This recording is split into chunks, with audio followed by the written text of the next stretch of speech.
ଆପଣଙ୍କୁ ସ୍ୱାଗତ କରୁଛି ମୋର ନୂଆ ଏକ ଭିଡ଼ିଓରେ। ଆଶା କରୁଛି ଆପଣମାନେ ବହୁତ ଭଲରେ ଥିବେ। ଆପଣ ମୋ ଚ୍ୟାନେଲରେ ନୂଆ ଅଛନ୍ତି, ମୋ ଚ୍ୟାନେଲକୁ ସବସ୍କ୍ରାଇବ୍ କରିକି ବେଲ୍ ଆଇକନ୍କୁ ଅନ୍ କରିଦିଅନ୍ତୁ, ଯେଉଁଦ୍ୱାରା ଆପଣମାନେ ମୋ ଭିଡ଼ିଓଟି ସର୍ବପ୍ରଥମେ ପାଇପାରିବେ।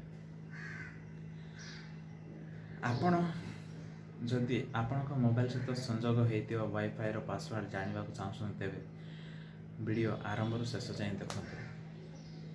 ଆପଣ ପାସୱାର୍ଡ଼ ଜାଣିବାକୁ ଚାହୁଁଛନ୍ତି, ତେବେ ପ୍ରଥମଟି ଆପଣଙ୍କୁ କରିବାକୁ ପଡ଼ିବ ଆପଣଙ୍କର ମୋବାଇଲର ସଂଯୋଗ ହୋଇଥିବା ୱାଇଫାଇର QR କୋଡ଼କୁ ସେଭ୍ କରିଦିଅନ୍ତୁ। ଦ୍ୱିତୀୟ, ଆପଣ ପ୍ଲେ ଷ୍ଟୋରରୁ ଯେକୌଣସି QR କୋଡ଼ ସ୍କାନରକୁ ଆପଣ ପ୍ଲେ ଷ୍ଟୋରରୁ ଡାଉନଲୋଡ଼ କରନ୍ତୁ। ଆଉ ଡାଉନଲୋଡ଼ କଲା ପରେ ଆପଣ ଓପେନ୍ କରନ୍ତୁ, ଆଉ ସବୁ ଏଲାଉ କରିଦିଅନ୍ତୁ। ଏଲାଉ କଲା ପରେ ଆପଣଙ୍କୁ ସେଇଟା କ୍ୟାମେରା ଓପେନ୍ଟି ହେଇଯିବ। ଆଉ କ୍ୟାମେରା ଓପେନ୍ ହେଲା ପରେ କ୍ୟାମେରାର ରାଇଟ୍ ସାଇଡ଼୍ କର୍ଣ୍ଣରରେ ଆପଣଙ୍କୁ ଇମେଜର ଲୋଗୋ ଦେଖାଇଦେବ। ଆଉ ଇମେଜର ଉପରେ କ୍ଲିକ୍ କରନ୍ତୁ। ଆଉ ଇମେଜ ଖୋଲିଲା ପରେ ଆପଣ ଯେଉଁ QR କୋଡ଼ ୱାଇଫାଇର QR କୋଡ଼ ସେଭ୍ କରିଥିଲେ ସେଇଟା କ୍ଲିକ୍ କରିଲା ପରେ ଆପଣଙ୍କୁ ସାଙ୍ଗେ ସାଙ୍ଗେ ଆପଣଙ୍କୁ ଦେଖାଇଦେବ ୱାଇଫାଇର ନାମ ଆଉ ପାସୱାର୍ଡ଼।